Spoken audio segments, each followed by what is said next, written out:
अस्सलाम वालेकुम गर्ल्स। आज हमने पढ़ना है कंस्ट्रक्टर ओवरलोडिंग। कंस्ट्रक्टर ओवरलोडिंग बहुत इंपॉर्टेंट कॉर टॉपिक है कंस्ट्रक्टर्स के अंदर। कंस्ट्रक्टर ओवरलोडिंग होता है क्या? The process of declaring multiple constructor with same name but different parameters. पहले हम लोग सिर्फ एक कंस्ट्रक्टर के साथ काम कर रहे थे, जैसे ऊपर वाली एग्जांपल के अंदर भी हमने देखा था। टीवी वाली जो एग्जांपल थी उसके अंदर भी सिर्फ एक ही कंस्ट्रक्टर था जिसका नाम था टीवी। बट अब हम लोगों ने एक से ज़्यादा कंस्ट्रक्टर्स लेकर आने हैं, एक से ज़्यादा कंस्ट्रक्टर डिक्लेयर करवाने हैं। जब हम लोग मल्टीपल कंस्ट्रक्टर्स को डिक्लेयर करवाते हैं ना, लेकिन एक कंस्ट्रक्टर दूसरे कंस्ट्रक्टर से डिफरेंट कैसे होगा? उसके पैरामीटर्स जो है ना वो डिफरेंट होंगे। या तो उसके नंबर ऑफ पैरामीटर, एक से ज़्यादा पैरामीटर होंगे, वो उसमें डिफरेंस होगा, या फिर उसकी टाइप ऑफ पैरामीटर में होगा डिफरेंस। मतलब अगर एक कंस्ट्रक्टर के पास दो पैरामीटर है तो दूसरे के पास भी दो ही पैरामीटर होंगे, लेकिन अगर एक के पास इंटीजर पैरामीटर है तो दूसरे के पास फ्लॉट होंगे, उनकी डाटा टाइप्स डिफरेंट होंगी। तीसरी चीज़ है हमारे पास सीक्वेंस ऑफ पैरामीटर। या एक कंस्ट्रक्टर के पास अगर एक्स वाई पैरामीटर है तो दूसरे कंस्ट्रक्टर के बाद वाई एक्स पैरामीटर होगा, ठीक है, उनका सीक्वेंस दोनों का डिफरेंट होगा।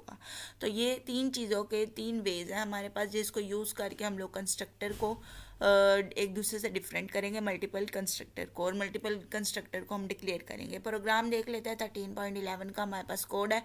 Right a class over with num and C H data members. आप लोगों के पास एक क्लास है, ओवर नाम की आपने क्लास बनानी है। आपके पास दो उसके अंदर डाटा मेंबर्स हैं, एक हमारे पास नम है और दूसरा सी एच। नम आपके लिए नंबर के लिए हम लोगों ने वेरिएबल लिया है, और सी एच हमारे करेक्टर के लिए वेरिएबल है।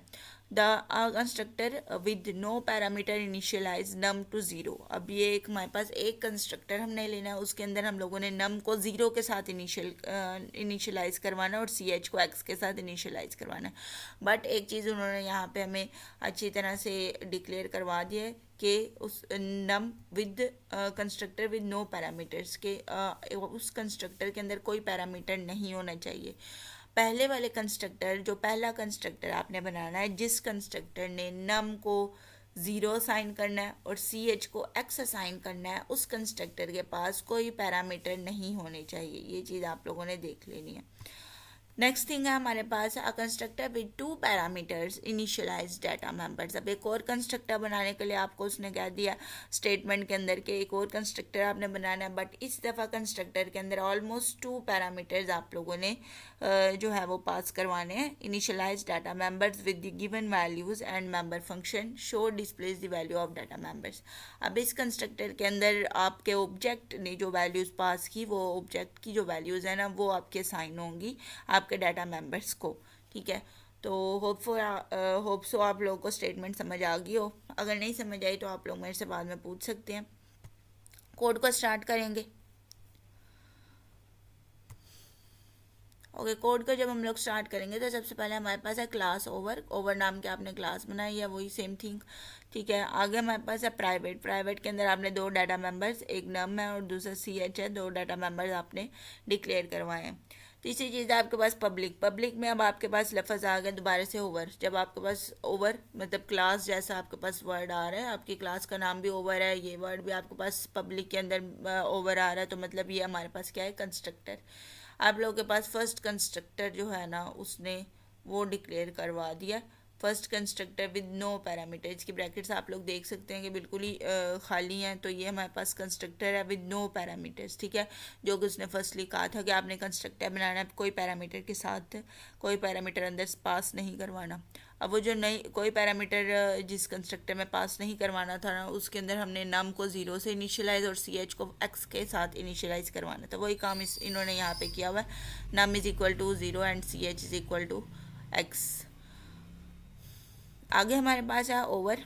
दोबारा से वही नेम आ गया जो क्लास का नेम है। दोबारा से अगर वही नेम आ रहा है जो क्लास का नेम है, तो मतलब इस दोबारा से हमारे पास कंस्ट्रक्टर आ रहा है। हमारे पास क्या है, कंस्ट्रक्टर है। यहाँ पे दोबारा कंस्ट्रक्टर आ गया। अब एक से ज़्यादा कंस्ट्रक्टर जब इस्तेमाल किए गए हैं, ये भी कंस्ट्रक्टर है, उसके बाद ये भी कंस्ट्रक्टर है। एक से ज़्यादा कंस्ट्रक्टर जब इस्तेमाल किए जाएँ तो ये हमारे पास मल्टीपल कंस्ट्रक्टर आ जाता है, जो कि हमारे पास कंस्ट्रक्टर ओवरलोडिंग कहलाता है। कंस्ट्रक्टर ओवरलोडिंग में एक से ज़्यादा कंस्ट्रक्टर आपके पास डिक्लेयर करवाए जाते हैं। तो ये कोड जो है वो कंस्ट्रक्टर ओवरलोडिंग की एग्जांपल है। अब यहाँ पे हमारे पास है num is equal to N और C H is equal to C. दो डमी पैरामीटर्स लिए गए हैं, एन और सी। एन और सी को डाटा मेंबर्स के साथ इनिशियलाइज करवाया गया। एन के अंदर जो वैल्यू आएगी वो नम को साइन होगी, सी में जो वैल्यू आएगी आपके पास वो आपकी सी एच को असाइन होगी। होप सो आप लोग को इतना इसका समझ आ गया हो। अगर आपको नहीं समझ आया तो आप लोग मुझसे पूछ सकते हैं। आगे हमारे पास है वाइड शो। वाइड शो हमारे पास एक और मेंबर फंक्शन है। मेंबर फंक्शन वाइड शो हमारे पास क्या करेगा, C out num is equal to num. Num के अंदर जो भी आपके पास वैल्यू सेव होगी उसको सी आउट करवाएगा, डिस्प्ले करवाएगा स्क्रीन के ऊपर। नेक्स्ट थिंग हमारे पास क्या है कि डिस्प्ले का हमारे पास अगली चीज़ क्या है, सी आउट करवाएगा C H. C H is equal to C H character. जो भी आप लोग सी एच के अंदर पास करवाएंगे वो करैक्टर आप लोग का डिस्प्ले करवाएगा। वॉइड मेन की तरफ चलते हैं। सबसे पहले ओवर फर्स्ट एंड सेकंड। यहाँ पे ओवर आप लोगों के पास क्लास का नाम था, ये हमारे पास क्लास का नाम है। फर्स्ट एंड सेकंड दो ऑब्जेक्ट हैं। पहले ऑब्जेक्ट का नाम उन्होंने फर्स्ट रखा है, दूसरे ऑब्जेक्ट का नाम उन्होंने सेकंड रखा है। फर्स्ट ऑब्जेक्ट को कोई भी पैरामीटर्स पास नहीं करवाए गए, वो विदाउट द पैरामीटर्स है। तो हमारे पास एक कंस्ट्रक्टर है जो कि विदाउट द पैरामीटर्स है। फर्स्ट के लिए आप लोग विदाउट द पैरामीटर वाला कंस्ट्रक्टर कॉल करेंगे और सेकंड के लिए आप लोग विद पैरामीटर वाला कंस्ट्रक्टर कॉल करेंगे। ये चीज़ आप लोगों ने ध्यान में रखनी है। जब आपके पास ऐसा ऑब्जेक्ट आ जाए जिसके पास कोई पैरामीटर नहीं है तो आप लोग वही कंस्ट्रक्टर कॉल करेंगे जिसके पास कोई पैरामीटर नहीं है। और सेकंड आप लोगों के पास अगर ऐसा ऑब्जेक्ट आ जाए जिसके पास कोई पैरामीटर है और आपके पास कंस्ट्रक्टर भी है जो कि उस पैरामीटर के लिहाज से है तो आप लोग वही कंस्ट्रक्टर को कॉल करवाएंगे। जो फर्स्ट नाम का ऑब्जेक्ट है वो जैसे ही क्रिएट होगा तो उसके लिए हमारे पास विदाउट पैरामीटर वाला कंस्ट्रक्टर जो कि हमारे पास ये है, ये हमारे पास कॉल हो जाएगा। जो सेकंड नाम का ऑब्जेक्ट है जिसके पास दो पैरामीटर्स हैं उसके लिए हमारे पास ये वाला कंस्ट्रक्टर कॉल होगा। तो इस चीज़ को आपने ध्यान में रखना है। फर्स्ट जब कॉल होगा उसने नम को 0 असाइन कर दी और सी एच को एक्स असाइन कर दी। जब आप लोग फर्स्ट डॉट शो करोगे तो आपके पास क्या आएगा, num is equal to 0 and C H is equal to X. उसके बाद जब आप लोगों के पास विथ पैरामीटर वाला कंस्ट्रक्टर कॉल होगा तो आप लोगों के पास दो पैरामीटर है, उसके अंदर पास करवाए गए एक 100 का पैरामीटर और एक पी का पैरामीटर है। 100 आप लोग का एन के अंदर आ जाएगा, पी आप लोग का सी के अंदर आ जाएगा। एन की वैल्यू आप लोगों ने नम को देनी है, नम के पास 100 हो जाएगी, एंड सी की वैल्यू आपने सी एच को देनी है जिसके पास पी हो जाएगा। वॉइड डॉट शो के ऊपर आप लोग जब करोगे, आप लोग जब सेकंड डॉट शो कॉल करवाओगे, सेकंड डॉट शो जब आपका कॉल होगा तो num is equal to 100 and C H is equal to P आप लोग का शो हो जाएगा। होपली आप लोगों को इसकी इस प्रोग्राम की समझ आ गई हो। नेक्स्ट हम लोग देखेंगे। नेक्स्ट हमारे पास है default copy constructors. Default copy constructor क्या होते हैं, type of constructor that is use to initialize an object with another object of the same type is known as default copy constructor. दो सेम टाइप के अगर object आप लोग के पास हैं तो एक ऑब्जेक्ट का जितना भी डाटा है वो दूसरे ऑब्जेक्ट के अंदर कॉपी कर सकते हैं आप लोग, दूसरे ऑब्जेक्ट को इनिशियलाइज करवा सकते हैं आप लोग, तो इसे हम डिफ़ॉल्ट कॉपी कंस्ट्रक्टर कहते हैं। its name is default copy constructor because it is available in default all classes. The user does not need to write this constructor. It accept a single object of the same type as parameter. The parameter for default copy constructor can be given in parentheses as using assignment operator. Okay girls, basically हमारे पास default copy constructor क्या है कि इसके अंदर आप लोगों के पास अगर दो ऑब्जेक्ट हैं, फॉर एग्जांपल एक आप लोगों के पास है B1 का ऑब्जेक्ट, दूसरा आप लोगों के पास है B2 का ऑब्जेक्ट। आप लोगों ने B1 को सारा डाटा दिया, बुक के ऑथर का नाम दिया, बुक की प्राइस दिया है, उसके बाद बुक का टाइटल दिया, बुक के पेजेस दिए, बुक की प्राइस दी एंड देन बुक का टाइटल दिया। ये तीन चीज़ें आप लोगों ने B1 को पास करवाई, उसके अंदर एंटर करवाई। अब आप लोग चाहते हो कि B1 का जितना भी डाटा है ना वो सेम टू सेम B2 के अंदर आ जाए। मुझे B2 ऑब्जेक्ट के अंदर नया डाटा नहीं डालना, जितना भी डाटा B1 का है वो सेम टू सेम B2 के अंदर आ जाए। तो आप लोग B1 को एज अ पैरामीटर पास करवा सकते हो B2 के अंदर, that's called the default copy constructor.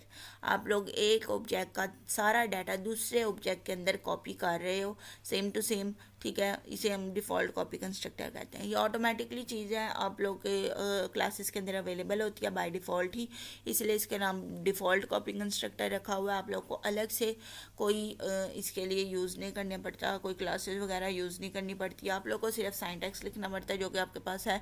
सबसे पहले आपने क्लास का नाम लिखना है, उसके बाद आपने ऑब्जेक्ट का नाम लिखना है, जो भी ऑब्जेक्ट के अंदर आप लोग डाटा जो है वो असाइन करवाना चाहते हो। फॉर एग्जांपल क्लास का नाम हमारे पास बुक है, हम लोग फॉर एग्जाम्पल क्लास का नाम हमारे पास क्लास का नाम हमारे पास बुक है, तो हम लोगों ने यहाँ पे स्टार्ट के अंदर बुक रखना है। उसके बाद है ऑब्जेक्ट नेम। जिस ऑब्जेक्ट के अंदर आप लोग डाटा सारा जो है वो स्टोर करवाना चाहते हो ना, उसका नाम आपने लिखना है। जैसे कि B1 का तो डाटा आप लोगों ने खुद इनपुट किया, ठीक है। B2 का डाटा जो है ना, वो B1 का जितना भी डाटा है वो आप B2 के अंदर कॉपी करना चाहते हो, तो यहाँ पे जो ऑब्जेक्ट नाम आएगा ना, वो आएगा आपके पास B2 का। B2 का नेम आपने लिखना है is equal to parameter. Parameter के अंदर आधा पास आप लोगों ने B1 करवा देना है, ठीक है। और अगर कोई और पैरामीटर है तो आप लोग वो भी पास करवा सकते हो। इसके अंदर कोड है हमारे पास 13.12 का, वो हम लोग देखेंगे आगे।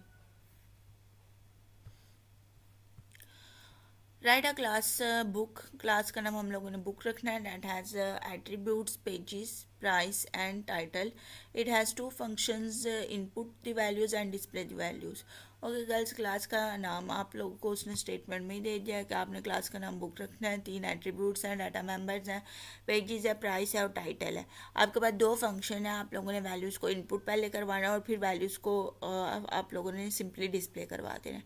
Create 3 object of the class and input value. आप लोगों ने टोटल 3 ऑब्जेक्ट्स बनाने हैं इस क्लास के, और वैल्यूज़ को इनपुट आप लोगों ने करवाना है तीनों ऑब्जेक्ट के साथ। सबसे पहले से इसे स्टार्ट करते हैं। क्लास बुक, उसके बाद प्राइवेट के अंदर हमने डाटा मेंबर्स जो हैं वो डिक्लेयर करवाए हैं। पीजी नाम का डाटा मेंबर पेजेस के लिए पी और है। उसके बाद टाइटल है। टाइटल के अंदर हम लोगों ने साइज़ भी दिया 50, क्योंकि टाइटल के अंदर हम लोग स्ट्रिंग को पास करवाएंगे, इसीलिए पब्लिक के अंदर आप लोगों के पास पहला जो मेंबर फंक्शन है वो हमारे पास आ गया, वॉइड गेट। गेट नाम का मेंबर फंक्शन आप लोगों के पास आ गया। ये हमारे पास जितना भी डाटा है वो गेट करेगा। सबसे पहले एंटर टाइटल। टाइटल को एंटर करने के लिए हम लोगों ने गेट स्ट्रिंग का जो फंक्शन है वो इस्तेमाल किया। कॉपी स्ट्रिंग का इस्तेमाल नहीं किया गया।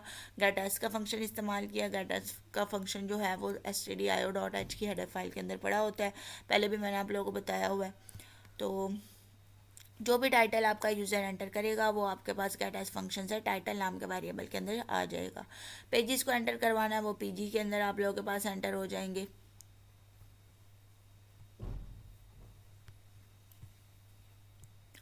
नेक्स्ट आप लोगों ने सी आउट प्राइस को सी आउट करवा देना। उसके बाद एंटर प्राइस आप लोगों ने यूज़र से कहना है कि एंटर प्राइस, जो भी यूज़र प्राइस एंटर करेगा वो पी और के अंदर आप लोगों के पास सी इन हो जाएगा, सेव हो जाएगा। उसके बाद आप लोगों के पास है शो का फंक्शन। शो के डिस्प्ले आप लोगों ने, क्योंकि उसने स्टेटमेंट में कहा था कि सबसे पहले आपने चीज़ें इनपुट करवानी है फिर डिस्प्ले करवानी है, इसलिए वॉइड शो का मेंबर फंक्शन आप लोगों के पास लगा हुआ तीनों चीज़ें शो करवाने के लिए।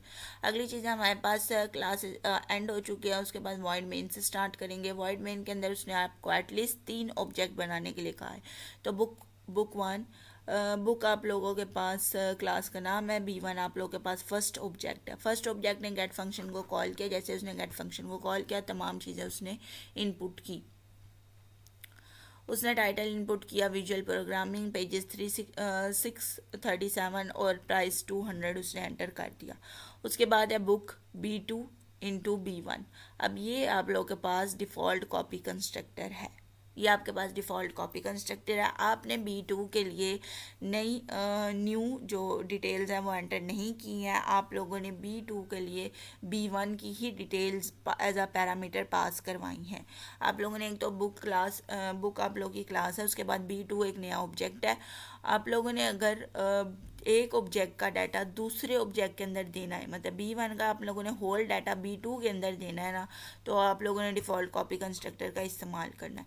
यहाँ पे भी सेम काम हुआ हुआ है। B2 के लिए उसने नया डाटा इनपुट नहीं करवाया। उसने जितना भी डाटा B1 का है उसको as it is he B2 के लिए एज अ पैरामीटर जो है वो पास आउट करवा दिया है। तो यहाँ पे ये काम हुआ है। ये आप लोगों के पास डिफ़ॉल्ट कॉपी कंस्ट्रक्टर है, ठीक है। नेक्स्ट थिंग है आप लोगों के पास, अब B2 के अंदर कोई डिफरेंट डाटा नहीं है। वो B1 का भी B1 का जो भी डाटा है विजुअल प्रोग्रामिंग 637, ये तमाम डाटा ही आप लोगों का B2 के अंदर है। कोई डिफरेंट डाटा नहीं है B2 के अंदर। उसके बाद है आप लोगों के पास book B3 is equal to B1। Girls, default copy constructor के 2 वेज थे। साइंटेक्स के अंदर 2 वेज से उसको डिक्लेयर किया जाता है। तो ये दूसरा वे है। फर्स्ट वे के अंदर तो एज अ पैरेंथेसिस आप लोगों ने इस्तेमाल की। दूसरे वे के अंदर असाइनमेंट ऑपरेटर का इस्तेमाल किया गया है। दूसरे वे के अंदर क्या है कि आप डाटा किसको दिया जा रहा है, B3 को।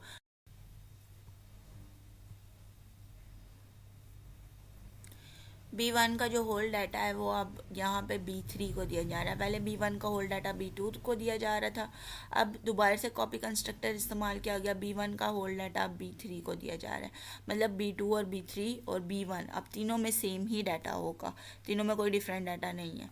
अब इसको आहिस्ता आहिस्ता शो करवाते हैं। पहले हमारे पास है B1 डॉट शो, B1 का जितना डाटा वो हमारे पास शो हो गया, ये देखिए द डिटेल ऑफ B1 वो आपके पास शो होगा। विजुअल प्रोग्रामिंग है 637 है। उसके बाद दोबारा से आप लोगों ने हेडिंग दी B2 के डाटा के लिए, B2 डॉट शो आपने किया क्योंकि B2 को भी B1 ही एज आ पैरामीटर मिला था, तो डाटा के अंदर कोई तब्दीली नहीं है। Visual programming 637 same to same data ही B2 के अंदर भी है, ठीक है। That's called the default copy constructor. आपने चीज़ें कॉपी की हैं, एक ऑब्जेक्ट की चीज़ आपने दूसरे ऑब्जेक्ट में कॉपी करवाई है। उसके बाद B3 का भी जब डाटा आप लोग शो करेंगे तो सेम वही डाटा आप लोगों के पास शो होगा, ठीक है। तीनों ही ऑब्जेक्ट के लिए सेम ही डाटा जो है वो आप लोगों के पास शो होगा। यही आप लोगों के पास डिफ़ॉल्ट कॉपी कंस्ट्रक्टर आता है। डिफ़ॉल्ट कॉपी कंस्ट्रक्टर के को डिक्लेयर करने के लिए दो वेज हैं, एक पैरेंथेसिस का वे है और दूसरा आपके पास असाइनमेंट ऑपरेटर का वे है।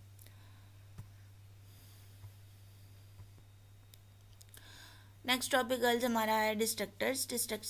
डिस्ट्रक्टर्स किसे बोलते हैं? डिस्ट्रक्टर्स कंस्ट्रक्टर का बिल्कुल उल्टा होता है। जब आप लोग एक ऑब्जेक्ट को कंस्ट्रक्टर में जब आप लोग एक ऑब्जेक्ट को क्रिएट करते हो तो कंस्ट्रक्टर कॉल्स होते हैं, लेकिन डिस्ट्रक्टर में जब आप लोग एक ऑब्जेक्ट को डिस्ट्रॉय करते हो तब डिस्ट्रक्टर्स कॉल होते हैं। डिस्ट्रक्टर्स के पास भी कोई रिटर्न टाइप नहीं होती है, मतलब ये कोई भी वैल्यू रिटर्न नहीं करते हैं। डिस्ट्रक्टर्स आपके पास कोई वैल्यू रिटर्न नहीं करते। डिस्ट्रक्टर्स का नाम भी कंस्ट्रक्टर की तरह ही क्लास के नाम पे ही रखा जाता है। क्लास का जो नाम रखा होगा वही डिस्ट्रक्टर्स का नाम आपके पास होगा। It also can not accept any parameters. Constructor तो पैरामीटर एक्सेप्ट कर लेते हैं, लेकिन डिस्ट्रक्टर्स किसी किस्म का कोई पैरामीटर एक्सेप्ट नहीं करती हैं। डिस्ट्रक्टर्स और कंस्ट्रक्टर को लिखने में बस एक छोटा सा डिफरेंस है। आपके पास डिस्ट्रक्टर्स को लिखते वक्त आपने स्टार्ट में टाइडल साइन लगाना है। टाइडल साइन से ही पता चलेगा कि ये एक डिस्ट्रक्टर्स है या कंस्ट्रक्टर है। इसका साइंटेक्स के अंदर देखें, सबसे पहले आपने टाइडल साइन लगाना है, उसके बाद आपने डिस्ट्रक्टर का नाम लिखना है। डिस्ट्रक्टर का नाम क्या है? क्लास का नाम ही है। जो क्लास का नाम होगा वही आपका डिस्ट्रक्टर का नाम होगा। डिस्ट्रक्टर्स की देन आप लोगों ने बॉडी लिखनी है। आप लोग ऑब्जेक्ट को के डिस्ट्रॉय होने पर अगर आप लोग ऑब्जेक्ट को से कुछ शो करवाना चाहते हो, आप लोग कोई मैसेज शो करवाना चाहते हो, तो आप लोग डिस्ट्रक्टर की बॉडी में लिख सकते हैं।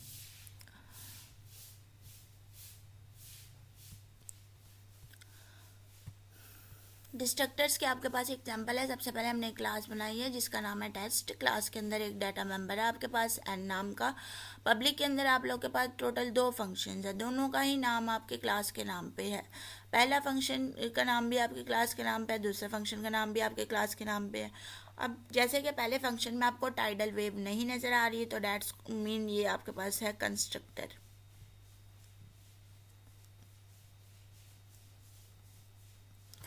दूसरे फंक्शन में आप लोग को एक छोटी सी टाइडल लाइन नज़र आ रही होगी, मतलब ये आप लोगों के पास है डिस्ट्रक्टर।